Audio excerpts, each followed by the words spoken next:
let's think about the market for a certain type of bush or a certain type of tree that people can plant in their gardens. And here's our quantity of that tree planted each year, 1 million, 2 million, maybe this is nationwide, these are fairly large numbers for a particular type of tree, 4 million, and so forth and so on. And then here, let me put the price. So this is the quantity per year planted in our country. And over here, this is going to be our dollars per tree. Dollars per tree. And maybe this is $10, this is 20, this is 30, this is 40. And our marginal cost curve, or our supply curve, would look just to even get that first tree planted, to get someone to plant it and grow it and then replant it in your garden. You're going to have to pay them at least $10.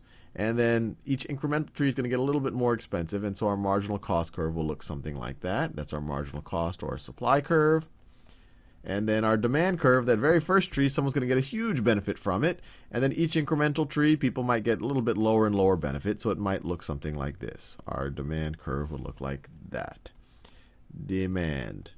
And this is the market for a certain nice tree. Nice tree. And if you just let the market happen the way it's happening right over here, we get to a very natural equilibrium quantity. It looks like it's about 2.7 million trees planted per year. And our equilibrium price is about $20 per tree. And we generate all of this total surplus that's split essentially between the consumers, the people who are buying the trees, and the people who are producing the trees. Now, let's say that a research study comes out, and this particular breed of trees, the nice tree, it turns out has all of these benefits to it. So let's say that it's somehow related to pest control. Maybe all the pests that people don't like, when they eat this bark, they go away, or something like that. The mosquitoes go away, and you get less disease. Let's say it also improves air quality. Air quality. And let's say on top of that, it's just nice looking. So, even if it's not your tree, you pass it by in a neighborhood, it just calms your nerves and makes you feel better about the world. So they are just nice to look at.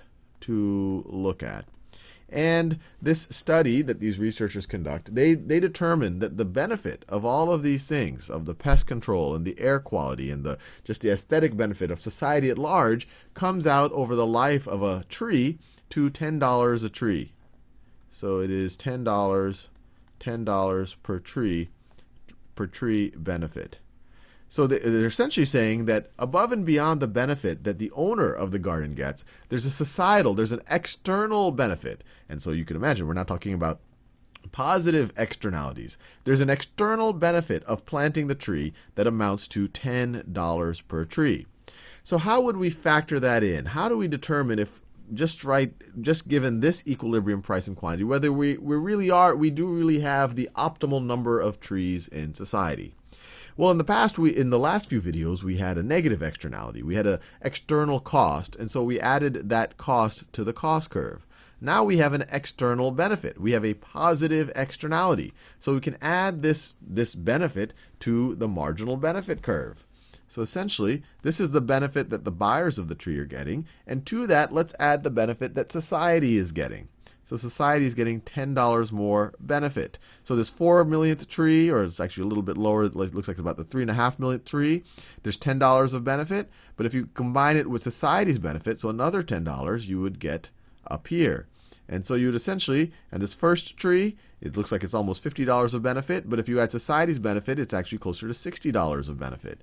And so you're essentially taking this demand curve and you're shifting it up by $10 when you are factoring in the benefit to society.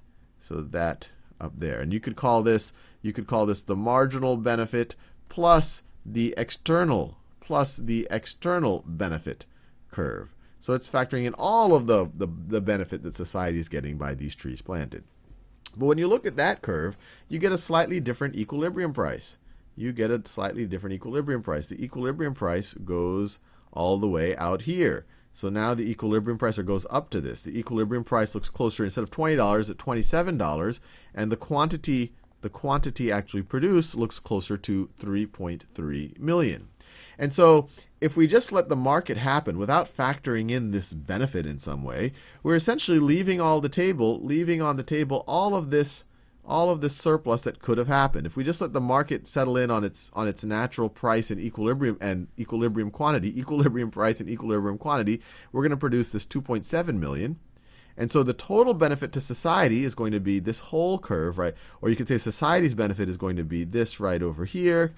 The consumer's benefit is going to be this part right over here, and then actually this part all the way over here, because our equilibrium prices gets right over there, and then the producer's surplus is that right over there. But we're leaving some societal benefit on the table.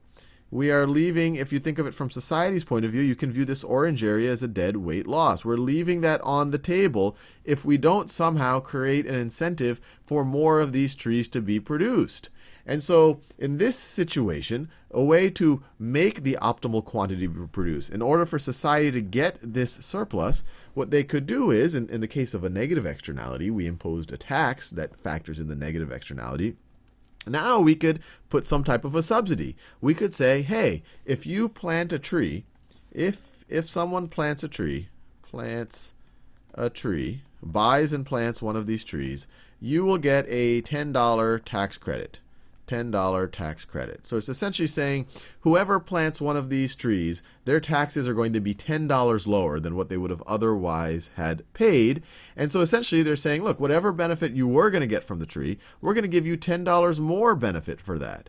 And so you're essentially making sure that the optimal quantity is being produced.